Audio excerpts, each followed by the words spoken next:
अस्सलाम वालेकुम dear students of class 12th।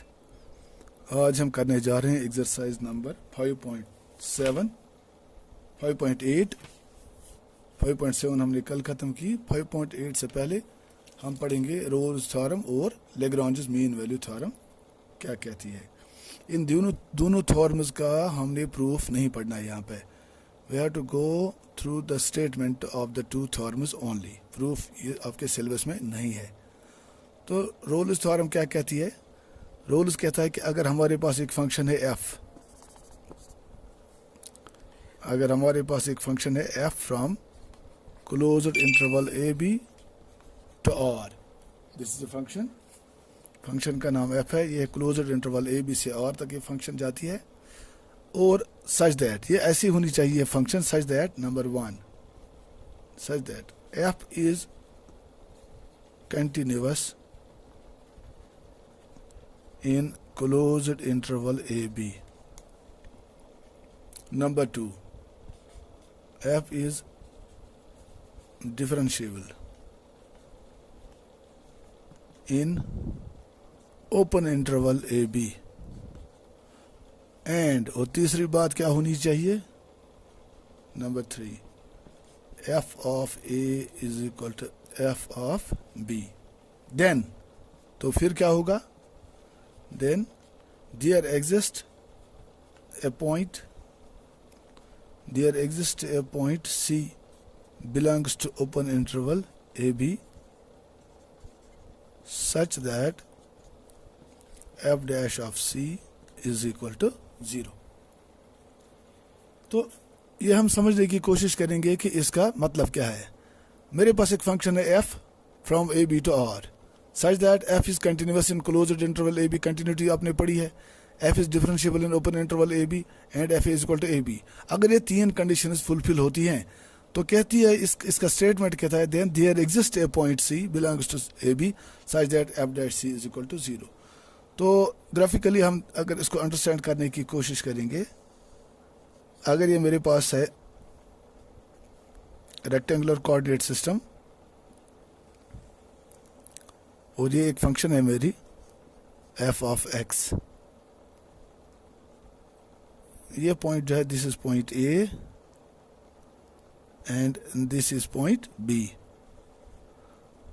अगर मैं यहाँ एक लाइन पैरेलल खींचूंगा x एक्सिस के तो आप देख सकते हो ये वैल्यू जो होगा इस पॉइंट A पे fa है और ये वैल्यू जो है वो क्या है f ऑफ B। तो यहाँ आप देख सकते हो कि एफ ए और एफ बी आपस में बराबर हैं। चेक कीजिए, यहीं तक ये फंक्शन जाती है। देखिए यहाँ पे मैं फिर एक बार इसका स्टेटमेंट पढ़ता हूँ। F is a function from closed interval, ये इंटरवल जो है यहाँ से यहाँ तक this is closed interval a b to r. A b to r means इसका डोमेन जो है वो क्लोज्ड इंटरवल ए बी से होगा और इसका जो रेंज है वो आर से होगा। रियल नंबर्स में कुछ भी हो सकता है। एफ और इसमें तीन चीज़ें होनी चाहिए। Number 1, f is continuous in closed interval a b. A से बी तक एफ का वैल्यू कंटिन्यूअस आना चाहिए, कंटिन्यू विदाउट ब्रेक होना चाहिए। जैसे यहाँ पे शक्ल से ही दिखता है कि this is a continuous function. Number 2, f is differentiable at in open interval a b. Open interval a b means यहाँ ए से बी तक बीच वाला जो वक्फा है, बीच वाला जो इंटरवल है, इस इंटरवल में एफ क्या होना चाहिए? इट शुड बी डिफरेंशिएबल का मतलब है हर एक पॉइंट पे इसका एक, यहाँ भी इसका टेंजेंट होना चाहिए, हर एक पॉइंट पे इसका टेंजेंट होना चाहिए। और ओपन इंटरवल क्यों लिखा गया है?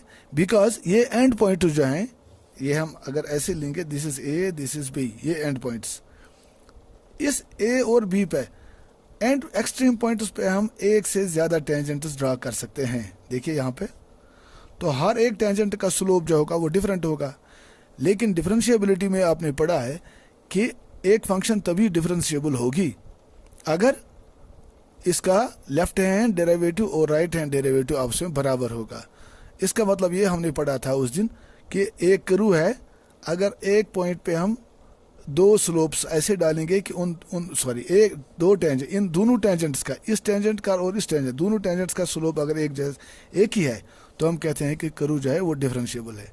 लेकिन यहाँ डिफरेंट स्लोप्स वाले टेंजेंट हम ड्रा कर सकते हैं, इसलिए एक्सट्रीम पॉइंट्स पर जो कर्व होती है वो डिफरेंशिएबल नहीं होती है। आप समझ गए होंगे ये बात। एफ कंटिन्यूस होनी चाहिए in closed interval a b और differentiable at open interval a b. Open interval a b का मतलब क्या हुआ कि without point a and without point b, अंदर अंदर जो डिफरेंट ये पॉइंट ये रहता है ओपन इंटरवल, इसमें एफ डिफरेंशिएबल होगी, हर एक पॉइंट पे इसका डेरिवेटिव एग्जिस्ट करता होगा। Well as at the extreme points, इस पे हम डिफरेंट मतलब एक से ज़्यादा टेंजेंट्स ड्रा कर सकते हैं जिनका स्लोप डिफरेंट होगा, इसलिए हम कहते हैं कि फंक्शन एफ जो है it is non differentiable at a and b, दो एक्सट्रीम पॉइंट्स पे। एंड दो पॉइंट्स हमने पढ़े, f a is equal to f b. देखिए यहाँ पे ये ए है, ए पे जो वैल्यू होगा फंक्शन का दैट इज एफ ए, और बी ये पॉइंट बी है, बी पे जो इसका वैल्यू होगा वो एफ बी है। अगर ये आप एक लाइन ड्रा करते हो तो सीधी सी बात है कि एफ ए और एफ ए और एफ बी आपस में बराबर हैं, एक ही हाइट पे हैं ये, इसलिए आपस में बराबर हैं। तो तीनों चीज़ें यहाँ पे हैं। क्या? F is continuous in closed interval a b, f is differentiable in open interval a b, and f a is equal to f b. तो ये क्या इसका स्टेटमेंट क्या था? Then there exist a point c belongs to a b. तो फिर ये जो है ये ओपन इंटरवल ए बी, कहीं ना कहीं एक पॉइंट ऐसा होगा c such that f dash c is equal to 0। तो एफ डैश सी क्या होगा? एफ डैश सी सिंपली होगा डेरिवेटिव एट सी। तो मान लेते हैं अगर ये एक पॉइंट सी है, तो इस सी पे जब हम टेंजेंट ड्रॉ करेंगे, because f dash c is a tangent to the curve at point c, c यहाँ इस पॉइंट पे सी पॉइंट पे जो हम टेंजेंट ड्रॉ करेंगे एफ डैश सी, उसका स्लोप किसके बराबर होगा? 0 के बराबर होगा। तो इसका मतलब ये हुआ कि जब स्लोप 0 के बराबर होगा, it means that that tangent will be parallel to the x axis. आप समझ गए मेरी बात? तो ऐसे समझ लीजिए, जब हम ए से स्टार्ट करेंगे बी तक, इस कर्व के मतलब इस कर्व पर चलना शुरू करेंगे, तो हम हजारों लाखों करोड़ों टेंजेंट्स ड्रा कर सकते हैं। तो रोल्स थ्योरम कहती है कि बीच में एक टेंजेंट ऐसा होगा, एक पॉइंट ऐसा होगा जिस पॉइंट पे टेंजेंट का स्लोप जो होगा एफ डैश सी वो 0 के बराबर होगा। स्लोप 0 के बराबर होने का मतलब ही है कि ये टेंजेंट जो होगा ये एक्स एक्सिस के पैरेलल आएगा। तो ये डेफिनेटली एक पॉइंट करेगा exist between open interval a and b. एक पॉइंट पे डेफिनेटली स्लोप किसके बराबर आएगा? 0 के बराबर। ऐसे भी आप समझ सकते हो। मान लेते हैं ये एक ऐसे ये है, this is a, this is b, f a और एफ बी बराबर है? देखिए यहाँ पे ये यहाँ से यहाँ तक कंटिन्यूस है, closed interval a b, open interval a b में डिफरेंशिएबल है। हर एक पॉइंट पे हम ये ऐसे नहीं होनी चाहिए। अगर कोई कर्व ऐसे है, इसका मतलब क्या हुआ? इसका मतलब हुआ ये हर जगह डिफरेंशिएबल है, लेकिन एक पॉइंट पे डिफरेंशिएबल नहीं है इस पॉइंट पे। तो ऐसी सूरत में रोल्स थ्योरम का इतलाक इस पर नहीं होगा। ये कर्व डिफरेंशिएबल होनी चाहिए हर एक पॉइंट पे between open interval a b. तो कहीं न कहीं बीच में एक पॉइंट ऐसा होगा जिस पे स्लोप क्या होगा? 0। That will be parallel to, that tangent will be parallel to x axis. This is simply the meaning of the Rolle's theorem. ठीक है, समझ गए? ओके, अब हम दूसरी थ्योरम, इसका प्रूफ नहीं देना है आपको, सिर्फ वेरीफाई करना है क्वेश्चन में आगे जाके।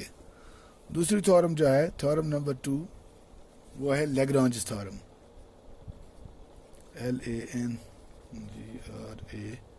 LANGRANGES, Lagrange mean value theorem. Mean value theorem, TH मैं लिखूंगा थ्योरम के बदले।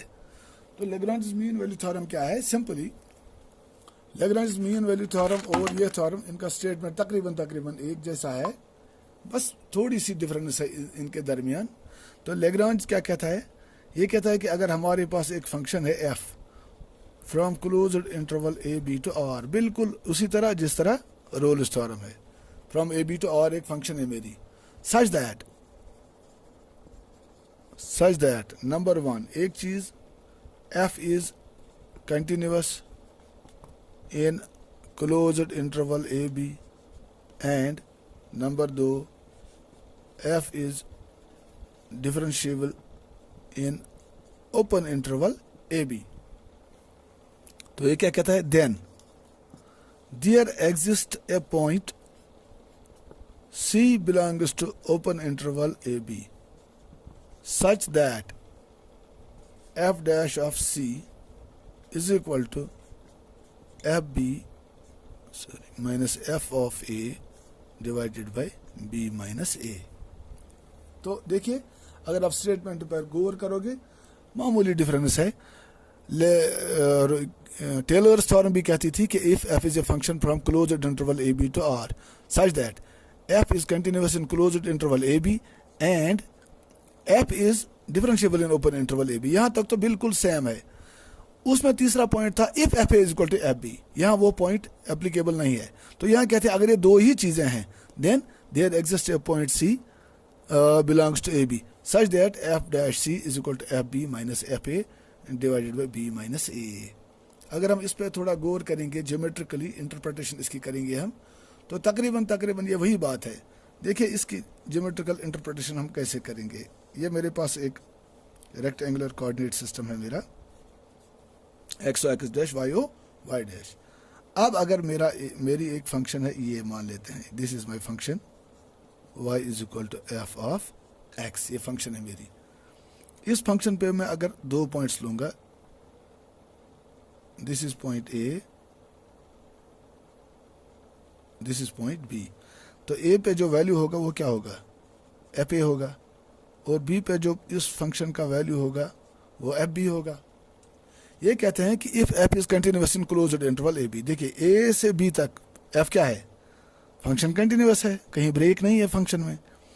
f is differentiable in open interval, जैसे हमने अभी कहा डिफरेंशिएबल भी है ओपन इंटरवल ए बी में, क्योंकि कहीं पे कॉर्नर नहीं बनता है इस फंक्शन का, स्मूथली चल रही है। इसका मतलब है ए और बी को छोड़ के हर एक पॉइंट पे हम इसका एक यूनिक टेंजेंट ड्रा कर सकते हैं, उसी का मतलब है डिफरेंशिएबिलिटी। तो कहते हैं then there exist a point c belongs to a b, फिर एक पॉइंट सी ऐसा होगा ए बी के दरमियान, ओपन इंटरवल ए बी के दरमियान, such that f dash c is equal to f b minus f a. देखिए ये जो होगा ये टेंजेंट होगा एफ डैश ऑफ सी। अगर हम ए और बी को ज्वाइन करेंगे, चेक कीजिए, यहाँ पर मैं ज्योमेट्रिकली आपको समझा रहा हूँ कि इसका मतलब क्या है। ये मेरा एक सीकेंट है from point a to b, a b secant है इस करू का। तो सीकेंट आपको पता ही है इसका स्लोप किसके बराबर होता है, सीकेंट का स्लोप होगा किसके बराबर, हाँ m of a b. Slope किसके बराबर होगा, y coordinate, y difference of y coordinates divide by difference of x coordinates. तो वो आएगा किसके बराबर, f of b minus f of a divided by b minus a. ये आपको पता ही है। स्लोप किसके बराबर होता है, ऐसे मैं समझाऊंगा आपको। ये दिस इज यहाँ से यहाँ तक क्या है, f b minus f a हो गया डिफरेंस ऑफ वाई कोऑर्डिनेट्स। यहाँ से यहाँ तक है f, this is b minus a, this is difference of x coordinates. तो स्लोप किसके बराबर होता है, difference of y coordinates divided by difference of x coordinates. The slope आएगा बराबर f b minus f a divided by b minus a. तो ये slope of the secant है। तो लैग्रेंज कहता है कि एफ डैश सी का मतलब क्या हुआ, सी पे जो टेंजेंट होगा ये एफ डैश सी है, ये किसके बराबर होगा, इसका स्लोप। इस सी वाले पॉइंट पे जो हम स्लोप डालेंगे उसका slope that is f dash c, ये आएगा बराबर f b minus f a. इसका मतलब हुआ ये टेंजेंट जो होगा ये इस सीकेंट के पैरेलल होगा। तो इसका मतलब क्या हुआ कि ए बी सीकेंट जो है ए और बी के दरमियान डेफिनेटली एक पॉइंट ऐसा आएगा जिस पर डाला गया टेंजेंट इस सीकेंट के पैरेलल होगा। उसी का मतलब है कि f dash c is equal to f b minus f a divided by b minus a. आप समझ गए, होपफुली आप ये समझ गए होंगे कि इसकी ज्योमेट्रिकल इंटरप्रिटेशन क्या है। ठीक है, तो अब हम एक्सरसाइज पे जाने से पहले कंटिन्यूटी के बारे में जो अभी तक हमने पढ़ा उस पे कुछ पॉइंट्स पे हम गौर करेंगे। सम इम्पॉर्टेंट पॉइंट्स मैं लिखूंगा। पॉइंट नंबर 1, याद रखना ये बात, कंटिन्यूटी में हमने पढ़ा था पहले कि किस टाइप की फंक्शंस कंटिन्यूअस होती हैं। मैं यहाँ लिखूंगा all polynomial functions, all polynomial functions are continuous. ठीक है, नंबर 2, ऑल पोलिनोमियल के बाद constant functions, constant functions are continuous. Constant functions आप जानते हो, जैसे जिसका ग्राफ सीधा, ये एक फंक्शन है, अगर इसका ग्राफ पैरेलल आता है इसको हम बोलते हैं कांस्टेंट फंक्शन. जिसका ग्राफ सीधा आएगा किसके, एक लाइन आएगी, दैट्स कॉल्ड कांस्टेंट फंक्शन. या हम कहेंगे y = 2 या x = 4, that's a constant function. All constant functions are what, continuous functions. Number 3, all मैं लिखूंगा all logarithmic functions. All logarithmic functions are continuous. Number 4, all exponential functions. All exponential functions are continuous. Number 5, all trigonometric functions. Trigonometric functions are continuous. Number 6, all inverse ITF, inverse trigonometric functions are continuous. याद रखना 6 type की functions अपने अपने particular domain में क्या होती हैं, continuous होते हैं. ये फॉर ग्रांटेड आपने लेना है कि जब भी कोई क्वेश्चन आएगा, अगर कोई क्वेश्चन कांस्टेंट फंक्शन होगी या कोई क्वेश्चन पोलिनोमियल फंक्शन या लॉगरिदमिक फंक्शन या एक्सपोनेंशियल फंक्शन या ट्रिग्नोमेट्रिक फंक्शन या इनवर्स ट्रिग्नोमेट्रिक फंक्शन, उनको हम कोई भी इन 2 थ्योरम्स में कोई भी थ्योरम चेक करते समय हमने ये नहीं देखना है कि ये फंक्शंस कंटिन्यूअस हैं, क्योंकि ये फॉर ग्रांटेड लेना है कि these all functions are continuous functions. हो गया ये 6 पॉइंट. 7वां पॉइंट जो याद रखने के लायक है वो ये है कि tan x जो है, याद रखना function tan x is not continuous. याद रखना is not continuous at x is equal to plus minus n pi by 2. n pi by 2 का मतलब क्या हुआ, where n is equal to 1, 3, 5, 7 so on. देखिए n pi by 2, अगर n का value 1 होगा तो plus pi by 2 minus pi by 2, because आपको पता है tan 90 is not defined, tan 270 is not defined, that is equal to infinity, आपको पता ही है.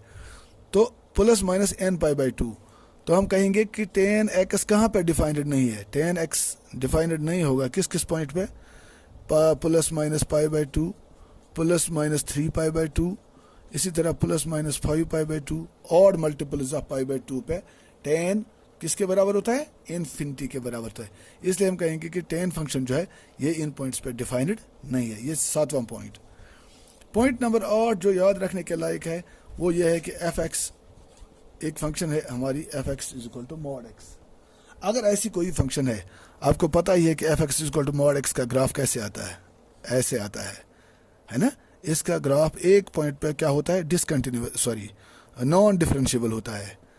जैसे नेगेटिव वैल्यूज, अगर हम कहेंगे f0, इस पॉइंट पे यहाँ जब x का वैल्यू नेगेटिव आएगा तो y का वैल्यू हमेशा पॉजिटिव आएगा, जब x का वैल्यू पॉजिटिव आएगा तो f का वैल्यू भी पॉजिटिव आएगा. लेकिन बीच में एक पॉइंट पर इसका ग्राफ जो है वो एक कॉर्नर शार्प एज बनाता है, उस पॉइंट पर हम कहते हैं कि डिफरेंशिएबल नहीं है.